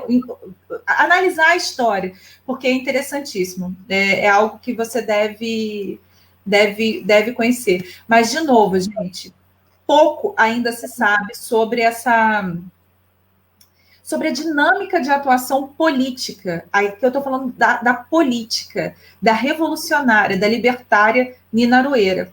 E quem quiser se dedicar sobre isso, eu tenho certeza, convicção do que eu estou falando. Uma pesquisa nos jornais, do período certamente vai indicar o caminho para você encontrar Nina Arueira. Então, já fica aqui a dica, o convite, a ajuda, o que vocês quiserem para buscar a Nina Arueira aí nesse acervo que a gente tem lá no arquivo, tá? E aí, vamos aí para o finalzinho, porque senão eu vou ficar aqui com vocês 2 horas, vocês vão cansar de mim daqui a pouco para falar do Tigre da Abolição, o José do Patrocínio, que é outro, gente, outra grande figura daqui de Campos que tem relevância no cenário nacional. A gente falou sobre a Benta, que tem relevância no cenário local e que deveria ter essa expressão nacional. Nós falamos sobre o Nilo, presidente da República. Nós falamos sobre a Nina, nossa revolucionária local. E agora a gente está falando sobre o José do Patrocínio, o Tigre da Abolição. A história do José é o reflexo da história eu diria assim, dos resquícios sempre presentes do escravismo na sociedade colonial, na sociedade imperial e daqui a pouco na sociedade republicana. O que a gente tem, gente? O José do Patrocínio, ele era filho de um padre com uma escrava. E esse padre, que era o João Carlos Monteiro, muito conhecido aqui em Campos, tá, gente? Da São Salvador, acabou tendo o José do Patrocínio com a Justina Maria do Espírito Santo, então com 15 anos, vai criar o José do Patrocínio na fazenda que ele tinha em Lagoa de Cima, embora não o reconhecendo como filho legítimo, era, como se dizia antigamente, era sabido por todos. O José do Patrocínio vai ser criado como livre na fazenda, não vai ser educado, isso é uma coisa... Então, assim, tem muitos estudiosos que dizem assim, o José vai ser criado como escravo. Ele não foi criado como escravo, ele pode não ter tido uma vida de filho legítimo, mas ele também não foi criado como escravo, porque eu já vi muitas coisas controversas a respeito do José do Patrocínio, e o José ele teve toda a educação primária dos primeiros anos ali em Lagoa de Cima. Quando aos 14 anos, ele próprio pediu autorização ao pai e foi ao Rio de Janeiro trabalhar. Trabalhou nas mais diversas funções, inclusive de servente de pedreiro, mas sempre muito inteligente, conseguiu depois se arranjar como, por exemplo, em balcão de farmácia, na Santa Casa de Misericórdia, até que conseguiu cursar o curso de farmácia. Então, José do Patrocínio é formado, ótimo, né? Que eu acho que eu sempre estou ali no caso, gente. Ele era formado em farmácia, mas para a história, ele ficou conhecido como político e jornalista. Grande orador, grande orador. Basicamente, o que é muito interessante da história do José do Patrocínio, gente, que indiscutivelmente o José do Patrocínio é negro, filho de escrava, e ele sempre falou da sua mãe, depois ele levou a Justina para o Rio de Janeiro. Tem um documentário sobre a Justina Maria do Espírito Santo na Câmara, eu vou indicar aqui para vocês. O que é muito interessante sobre o José do Patrocínio, gente, que quando ele foi cursar a faculdade dele, a república que ele ficava se desmontou, ela foi desagregada, e ele precisava de um lugar para ficar. Ele não conseguiria pagar um aluguel sozinho. E um dos amigos dele falou assim, não, você fica na minha casa. A mãe dele tinha casado em segundas núpcias e falou, você fica na minha casa. E ele, constrangido, falou, olha, mas o que eu posso fazer para ficar na sua casa? Não quero ficar de graça. O dono da casa, né, falou, você pode dar aula para todos os meus filhos. E ele começou a dar aula particulares para todos os filhos, e nisso ele começou a frequentar o clube republicano e conheceu todas as figuras influentes, importantes do Rio de Janeiro, Lopes Trovão, por aí vai. E ele acabou, gente, o que é muito interessante, o José do Patrocínio, ele acabou se casando com a Maria Henriqueta, aqui é o nome dela. A Maria Henriqueta era filha do capitão Emiliano Rosa Sena. Emiliano Rosa Sena era um grande fazendeiro do Rio de Janeiro, um grande possuidor de terras, que, obviamente, de início não aceitou o relacionamento, achou que o José do Patrocínio traiu, afinal de contas, ele o recebeu no seio da sua casa, mas depois vai ser um grande financiador, um grande apoiador das ideias do patrocínio, inclusive comprando um jornal comprando mesmo um jornal para o patrocínio, que foi o Gazeta da Tarde. Desde os primeiros anos, o José do Patrocínio, depois que ele se forma em farmácia, o José do Patrocínio ele vai começar a escrever para vários jornais no Rio de Janeiro, já adotando uma política claramente abolicionista. E ele vai começar a se articular a várias pessoas importantes no Rio de Janeiro, justamente em torno dessa causa. Em 1880, por exemplo, ele fundou a Sociedade Brasileira contra a Escravidão, e o que é mais importante, em 83, a Confederação Abolicionista, que juntava todas essas sociedades, clubes e grupos abolicionistas. É importante falar, gente, que ali, em meados dos anos 80, do finalzinho do século XIX, a causa abolicionista ela vai virar uma luta abolicionista. Então, o que antes era uma causa de jornal, uma discussão de jornal, textos de jornais, ela vai se transformar em fugas, ela vai se transformar em peças de teatro, para arrecadar fundos para compra de alforrias. O próprio movimento abolicionista planejando a fuga desses escravizados da fazenda e mandar para a província do Ceará, que já tinha feito a abolição da escravidão, por exemplo. Essa é uma prática que vai se reproduzir aqui em Campos. É claramente isso.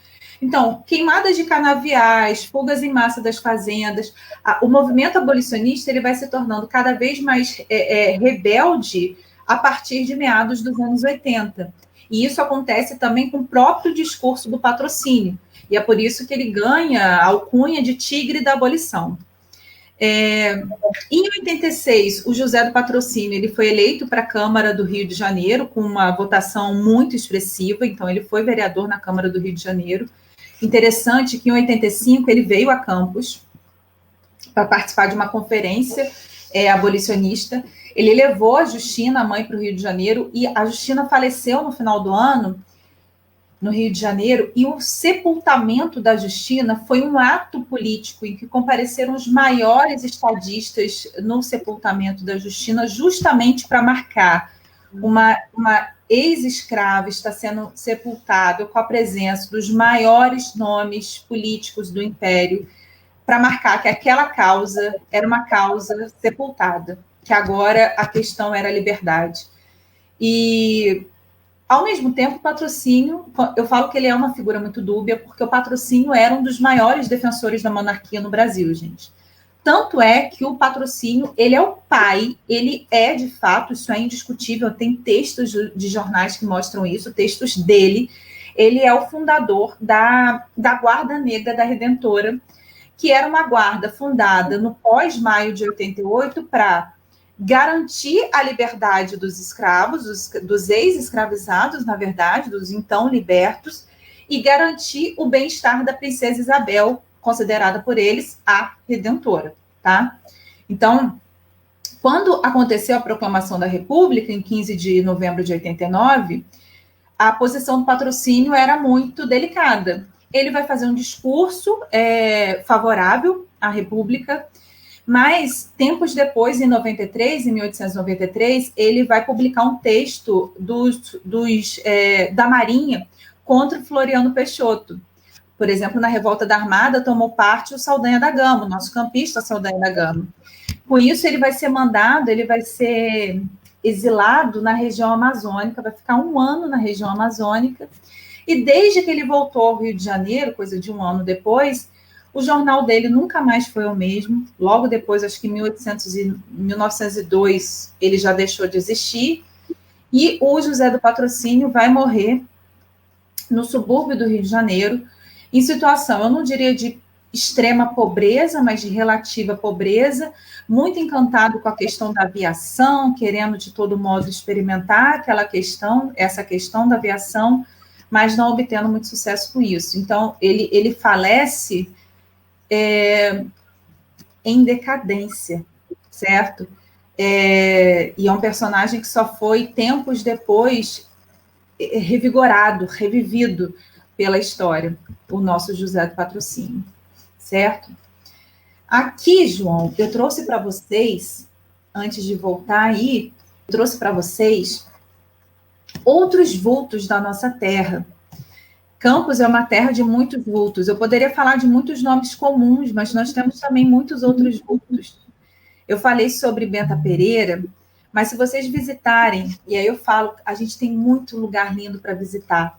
Se vocês visitarem o corredor cultural da Câmara Municipal, ali no entorno mesmo da Câmara, não precisa entrar, por fora. Vocês vão ver o busto, e aí tem um QR Code que vocês podem apontar a tela do celular e tem um texto para vocês. Benta Pereira, Capitão Kirk, que é um pioneiro na aviação e é um campista, a gente nem sabe. O Nilo Peçanha, o Saldanha da Gama, o nosso José do Patrocínio, Luiz Carlos de Lacerda, que é um grande abolicionista, mas que a gente também tem que relativizar, tem que olhar com olhos críticos, porque depois da abolição vai ter um discurso completamente diferente com relação ao negro, ao ex-escravizado, ao agora liberto, muda completamente o seu discurso. Nós temos também grandes pensadores, grandes intelectuais da terra que têm que ser conhecidos, que foi o Júlio Feidi, o Alberto Frederico Lamego, o Alberto Ribeiro Lamego, que são historiadores que é impossível falar sobre Campos sem passar por esses três.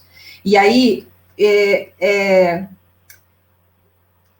inaceitável para mim quando, por exemplo, algum professor, algum doutor, pós-doutor, hoje vem falar assim, mas ele é um memorialista, como se o trabalho dele fosse menos. O Alberto Lamego escreveu A Terra Goitacá em 8 volumes. Ele pode ser memorialista, ele pode ser positivista, mas é impossível passar pela história de Campos sem passar pelo Alberto Lamego. E isso não é problema nenhum, ele ser memorialista. A gente só tem que relativizar certas coisas, a gente só tem que olhar com os nossos olhos críticos, mas a gente tem que valorizar muito quem veio antes de nós, quem escreveu, produziu, pesquisou, com todas as dificuldades antes da gente. Eu valorizo muito isso, João, enfatizo muito isso, porque, infelizmente, muitos dos nossos cursos, a UENF passa por isso, na área de humanas, muitos dos nossos cursos ainda, tanto na UF quanto na UENF, eles ainda são ocupados por professores que vêm de fora. Eu ainda sonho com um dia que esses cursos, essas cadeiras vão ser ocupadas por campistas. Ou se não for ocupada por campista, que seja ocupada por gente que de fato se aproprie de Campos, como sua terra. Porque eu não sou campista, mas eu me apropriei disso aqui como minha terra, como minha casa. Eu também não, mas estou aqui há uns 27 anos, né? É isso, João. A gente se apropriou disso aqui, né? A gente se apropria disso aqui. Então, eu acho que a gente tem que valorizar o que veio antes da gente, para que depois lá na frente também as pessoas possam entender o que a gente fez aqui. E eu acho que é aquela coisa, cada uma dessas pessoas, desses historiadores, em especial os lamegos, né, são produtos de sua época, mas eu acho que a coisa que os une é o amor a essa terra, né, o amor a essa história, e eu acho que isso se coloca numa sequência, né, de pessoas, como você, Rafaela, vou te colocar nesse meio, né, da sua grande responsabilidade lá do nosso amigo Carlos Freitas, né, frente ao Arquivo Municipal. É impossível também falar dele, do protagonismo, né, dentro do próprio arquivo, você sabe do que eu estou falando, né, e que, apesar de tudo e contra tudo e contra todos, mantém viva a história de Campos. Por isso que eu falo, gente, conheçam os livrinhos da Rafaela, tá? Aqui ela está falando de um pouquinho, mas é tão pouquinho, né, da história, e a gente precisa conhecer mais, a gente precisa conhecer o Arquivo Municipal, a gente precisa conhecer essa história que é da vida, que é da família de cada um de vocês. Sim, sem dúvida, sem dúvida. Aí eu trouxe também, tudo está lá no Corredor Cultural, é uma dica de visita, gente. O roteiro dos 7 capitães, eles saem ali, João, de Macaé, coisa mais linda, fazendo reconhecimento de toda essa região até chegar, eles fazem a demarcação das suas terras, até chegar aqui, Lagoa do Açu, Lagoa do Furado, Lagoa Feia, Então, vocês também podem, lá nesse corredor cultural, olhar todo esse material. A primeira ata da Câmara, que foi essa que eu falei que a gente descobriu no livro de notas de 1652, é essa ata aqui, eu coloquei porque, como eu tinha mencionado, achei que vocês teriam curiosidade para olhar as assinaturas dos primeiros vereadores. Essa eu tenho transcrita também. E, gente, fica a dica para vocês que têm curiosidade de saber um pouquinho mais sobre esses aspectos da história de Campos. Tem esse programinha do Pílulas da História que eu comecei a gravar no início do ano. Por conta da pandemia, a gente parou. Mas é justamente um programa curtinho. A ideia dele é de ter 10, 15 minutos no máximo, justamente para poder falar sobre a história de Campos, para poder falar sobre esses assuntos que eu adoro e que eu sei que muitos de vocês também gostam, se interessam, né? E aí a gente acaba trocando e podendo falar sobre essas delícias da nossa história. E por falar em delícia, você me fez uma promessa, né, Rafaela? E cumpro, João! E cumpro! Estão preparados? Vamos lá. Olha aí que coisa linda. Ó, deixa eu beber uma água aqui. Beba uma água. Gente, olha, trouxe para vocês 2 tipos de receitinha que o João tinha visto nos meus stories. Ele falou assim, traz. Eu falei, vou levar. Essa que está à minha direita, na tela está à direita, deixa eu ver aqui para vocês, está à direita também, né? Essa daqui é uma receitinha que saiu num especial do Monitor Campista, Doceira Campista, de 1895. Olha que lindeza, gente. 1895. E com doces maravilhosos. Gente, eu só falo uma coisa, carregado no doce. No lado esquerdo de vocês, que coisa linda, gente. Esse aí é um livro de receitas que ele começou a ser escrito ali por meados do século XX, mais ou menos, talvez um pouquinho antes, mas que ele vem trazendo receitas antigas, porque era de uma cozinheira lá do solar do colégio. Ela nasceu lá, a família dela toda nasceu lá, toda descendente de escravos lá, dos escravos lá da fazenda do solar do colégio. Uma história fantástica. E ela foi cozinheira a vida inteira lá, João, a vida inteira. E aí, nesse livro, tem receitas da família, dos habitantes do solar, como da própria família dela, que ela foi adaptando e foi colocando nesse livrinho que está com a gente lá, que ela deixou, porque ela falou que queria que ficasse lá, né, para a gente poder fazer alguma coisa com ele. Então, eu trouxe aí para vocês. Vanessa falou que vai ficar disponível aqui na página do YouTube. Ó, a Vanessa sabe tudo, para vocês poderem fazer essas receitas maravilhosas. Aí eu separei esse daqui, porque a receita dela, que eu achei fantástica, gente, é bolo de mãe benta. E a daqui, que eu achei bonitinho, porque tem bem casados, bons bocados, que eu achei fantástica, e bons bocados de novo. São 2 receitas, eu achei bem legal.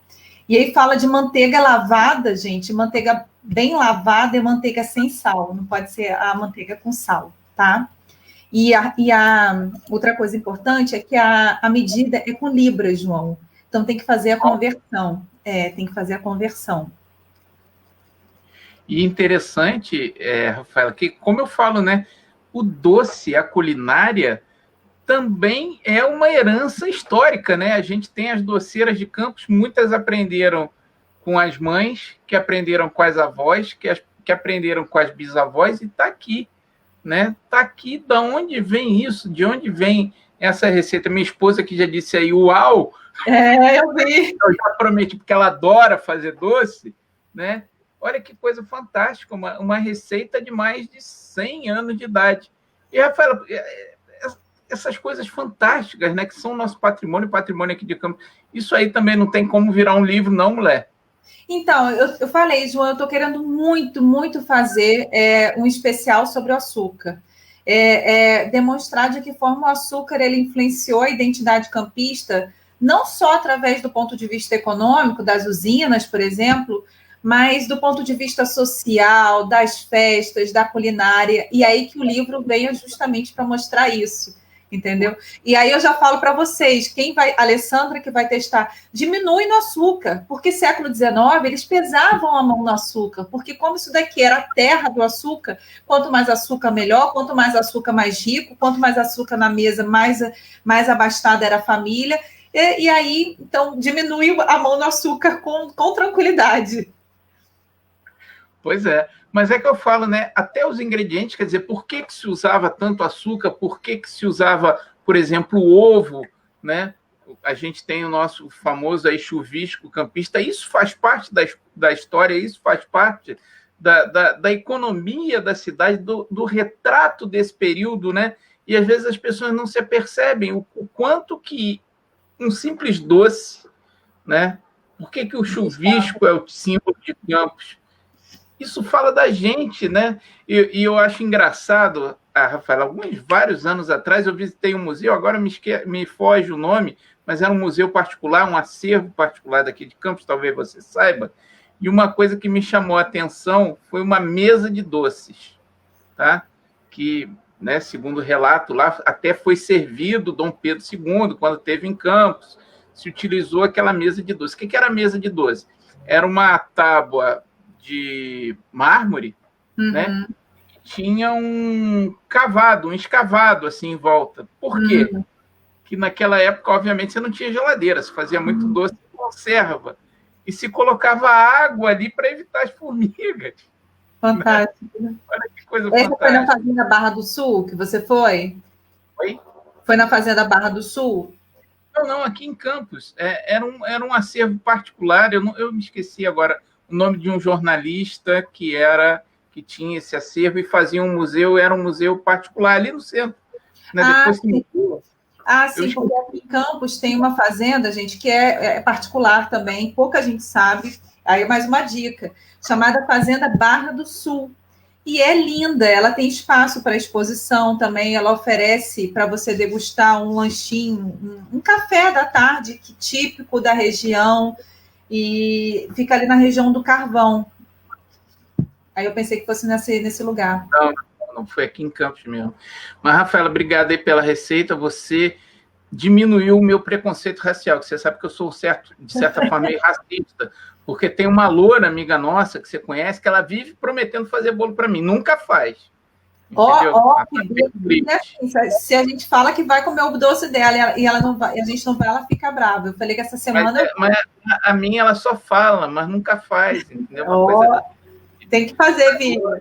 Que não cumpre a promessa, entendeu? Uma coisa... Enfim.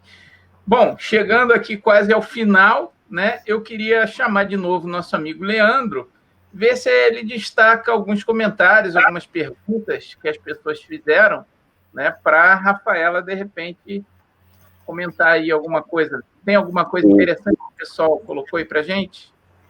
Durante a live, ela foi fazendo algumas menções, né, a alguns comentários que estavam aqui, e interessante, Rafaela, que quando você estava falando sobre o seu contexto de sala de aula, né, que você é apaixonada pela sala de aula, nós temos aqui também alguns alunos, né, de escola pública, como, por exemplo, a Naira. A Naira comentou, deixa eu projetar aqui,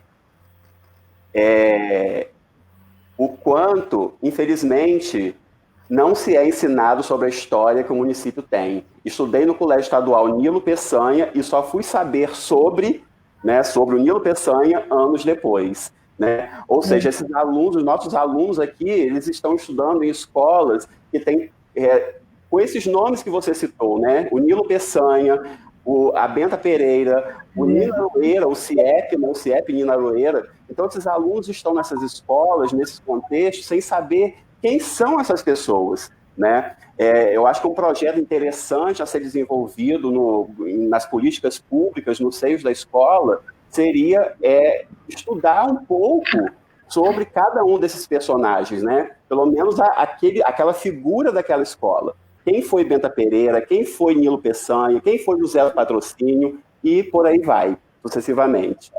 Perfeito, Leandro. E sabe o que é uma coisa interessante, gente? Não adianta, professores que estão aí me ouvindo, não adianta colocar assim, Faz uma pesquisa sobre Nilo Peçanha. Isso não é educação patrimonial, não é assim que o nosso aluno vai aprender. O nosso aluno vai aprender quando a gente leva uma dinâmica interessante, gostosa. Façam com o seu aluno como a gente gostaria que fizesse com a gente. Eu sei que a gente não consegue ser perfeito todo dia, a gente não consegue ser interessante todo dia. Eu sou professora também, eu sei que eu não consigo ser a mais interessante todo dia, mas a gente tem que tentar. Para isso, o Arquivo tem um projeto de educação patrimonial chamado Arquivo Vai Escola. Então, isso que eu estou fazendo, falando aqui com vocês, a equipe faz na escola. Infelizmente, gente, a gente não teve recurso para continuar. Isso é muito triste, porque o projeto era praticamente nada.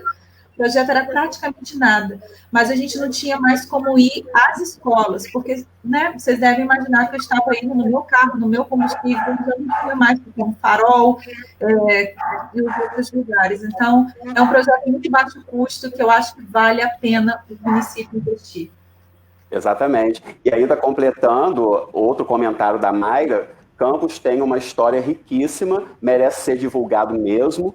Nós, campistas, temos que ter consciência disso para poder dar valor a isso. Então, é no seio da educação, né, que vem esse conhecimento e que vem essa valorização às questões culturais da nossa cidade.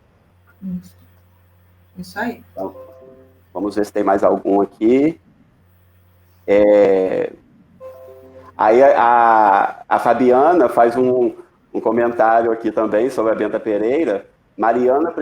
Fabiana, né? A Mariana precisa ser estudada tanto quanto a Benta Pereira. Muito, Fabiana, muito. Eu acho que quando a Mariana começar a ser estudada, de fato, porque assim, eu já consegui perceber que eu acabei... O que acontece, gente? Como eu não consegui fazer o mestrado sobre a Benta, que até então os documentos não tinham aparecido, eu fiz mestrado sobre escravidão e abolição aqui em Campos. E hoje o doutorado eu faço sobre outra coisa também. Eu estudei muito o Levante para o livro. Eu consegui perceber que a Benta e a Mariana e o filho mais novo da Benta, chamado Manuel, eles foram as grandes lideranças físicas do Levante, do embate mesmo. Tanto é que eu falei para vocês, a Mariana, a única mulher condenada. Primeiro foram 36. Desses 36 condenados, eles recorreram, caiu para 9. Eu acredito veementemente, Fabiana, que quando a gente conseguir pegar essa devassa, que é o processo crime de arrolamento desses envolvidos, a gente vai conseguir delinear claramente o papel da Mariana nesse conflito. E aí tem que cair dentro da documentação para conseguir, eu acho que a gente consegue. É isso aí. Então, no mais, foram só esses comentários mesmo que eu queria destacar. Deixa eu só falar. O Maciel Amaral está perguntando aqui. Cara, Rafaela, você tem intenção de linkar São João da Barra com Campos? Um dos meus projetos maravilhosos, porque eu acho que São João da Barra tem um grande pesquisador que é o Fernando Lobato, além de outros, certamente, o André, outras pessoas incríveis lá, mas São João da Barra perdeu muita documentação na década de 60 por conta de uma enchente, João, que teve lá. Mas São João da Barra ainda precisa descobrir que a documentação mais antiga, aquela do período colonial, dos primeiros anos, dos primeiros grupos, dos primeiros assentamentos, essa documentação tem como ser resgatada aqui no arquivo. Para isso, tem que, de fato, sentar, tem que, de fato, ler a documentação, e a gente sabe que é um processo muito moroso, é um processo demorado. A documentação, de fato, é uma documentação que é uma documentação difícil, ruim, eu falo que está com um estado bem lastimável, né? Então, eu acho que deve ser feito o quanto antes. Eu adoraria ter mais tempo para fazer, por enquanto ainda não consegui. E é interessante, né, Rafaela, porque São João da Barra também parece que está muito ligado àquela região, à entrada do tráfico, né? Do tráfico negreiro ali. Então, quer dizer, não teve essa potência econômica de Campos, mas tem também uma história muito grande, muito interessante com relação até ao tráfico, né? Me corrija aí se estiver errado. Perfeito, João. As embarcações, os navios, eles entravam por São João da Barra, porque aqui eles não conseguiam chegar, e lá eles descarregavam e colocavam nas chamadas pranchas menores, inclusive o desembarque. Por que a gente não consegue saber até hoje quais são os grupos, as principais etnias? A gente consegue saber genericamente. Angola, Congo, Banda, o que entrava aqui genericamente. Mas a gente não consegue saber em números e de quais regiões de África, porque essa documentação era uma documentação do Porto de São João da Barra, que a gente não encontra, porque provavelmente nessa enchente da década de 60 se perdeu. Esses navios maiores aportavam em São João da Barra, de São João da Barra descarregavam, colocavam essas mercadorias nas pranchas, que aí sim desembarcavam nos portos aqui no Paraíba. E os portos eram divididos aqui no Paraíba por gêneros, João. Então, o porto do escravo, o porto de determinadas mercadorias e por aí vai. Com a proibição do tráfico intercontinental pela Lei Eusébio de Queiroz, em 1850, São João da Barra não podia mais entrar. Mas o tráfico continuou. E por onde? Manguinhos. Manguinhos. Tanto que tem até aqueles cemitérios que chegavam, morriam e eram enterrados lá. Né? A gente falou isso até numa outra live que a gente teve lá com a Graziela Escocar. Perfeito, perfeito. E aí o que é mais triste de Manguinhos é ver, eu tenho aluno de São Francisco, que eu já dei aula no CEDER de lá, é ver dia a dia as pessoas colocando a mão e mexendo, colocando a mão e mexendo, colocando a mão e mexendo. E a outra coisa, a gente falando lá de Manguinhos, né, dessa região ali do Delta, a gente tem a história interessantíssima, né, da Ilha da Convivência, daquela comunidade que se formou ali, que o Alberto Lamego, já falei até de um projeto que a gente fez aí, só um projeto fotográfico, né? Infelizmente não tivemos condição de ir além, mas sobre os muxuangos, como o Alberto Lamego chama, né? Desse caboclo interiorano de pele clara, de olho claro, né? Que talvez, né, venha desses aportamentos ou do traficantes holandeses que ficaram aqui, ou de ingleses desertores, né? E ninguém sabe, é um patrimônio de São João da Barra, é o povo de São João da Barra. Você tem mais um naufrágio holandês ali maravilhoso, de um enterramento de um holandês ali, são coisas fantásticas. E se você parar para olhar a cor de pele, de olho, é de fato intrigante, né? É de fato intrigante. Fantástico. Mas, Rafaela, então, chegando aqui no finalzinho, né? Senão a gente eu ficaria a noite inteira aqui conversando contigo. Mas a gente tem que encerrar, infelizmente mesmo. E eu queria te pedir, Rafaela, que você fizesse aí as suas considerações finais, te agradecendo muito, muito. Você não imagina, eu já te falei, não é brincadeira, né? Eu, se não fosse biólogo, teria sido historiador. Aí depois, só de raiva, eu fiz filosofia, já que não fiz historiador, quem sabe um dia ainda faça história, de repente você vai me dar aula, quem sabe, né? Oh, mas você só colega. Oi? Você só colega. Isso eu estou esperando ansiosamente, entendeu? Acaba aí o doutorado, vamos ver o que o futuro nos reserva. Aí eu queria te agradecer muito, Rafael. Eu acho que é fantástico, eu acho que essas lives que a gente tem nesse aspecto de história, eu acho que são fundamentais para ver se a gente melhora a cabeça desse povo, para essa pessoa valoriza aquilo que é nosso, né, que é nosso aqui em Campos, né? Liceístas, pelo amor de Deus, você que estudou no liceu, minha esposa estudou no liceu, né? Tenho orgulho desse seu colégio, conheço a história do Liceu de Humanidade de Campos, né? Nossa região tem tantas riquezas, gente, a gente esquece disso. Então, Rafael, eu te convido aí para fazer as suas considerações finais para que a gente possa encerrar essa live maravilhosa de hoje. Eu não queria ficar aqui, mas a gente tem que parar uma hora. João, Leandro, olha, só agradecer a Vanessa também, que estava conversando comigo aqui o tempo todo. Eu tenho muita gratidão por todo mundo que dá espaço ao arquivo. Eu quero dizer que o arquivo está fechado, mas a gente tem que lutar para reabrir o arquivo, e eu fico feliz quando eu sinto que o arquivo, a preocupação que eu tenho com o arquivo é dividida por mais pessoas, porque é realmente muito difícil colocar a cabeça no travesseiro e pensar assim, olha, essa documentação está segura, o edifício está seguro, e saber que mais pessoas compartilham isso comigo é de fato o que me deixa conseguir dormir, porque é uma preocupação muito grande, gente. É a paixão da minha vida, acho que vocês sabem disso, eu fico muito emocionada quando eu falo, porque são 13 anos vivendo aquilo dali e cada dia mais tem sido uma preocupação. Nos últimos tempos tem sido muito difícil com a demissão dos funcionários, com o fechamento. Então, eu peço, é um clamor que eu sempre faço, fiquem atentos, que logo a gente possa reabrir, os serviços já estão reabrindo, mas a gente está em pandemia, então a gente tem que ficar atento a isso. Compartilhem dessa preocupação e entendam que o arquivo é talvez o maior equipamento cultural do nosso município, porque a gente tem o arquivo e a gente tem o solar, são essas duas grandes riquezas. A documentação de todo o norte e noroeste e aquele edifício mais antigo da nossa região. Entendendo essas duas riquezas, entendo aquilo dali como o maior braço cultural do município e clamo a todos vocês que compartilhem dessa documentação, com a saúde daquela documentação, com a saúde daquele prédio, e que nas redes sociais eu não tenho postado nada, porque é período eleitoral, então não posso postar nas redes do arquivo, mas sempre posto nas minhas redes, no meu Facebook, no meu Instagram. Qualquer dúvida, vocês podem me acessar lá, às vezes eu posso demorar para responder, mas eu respondo.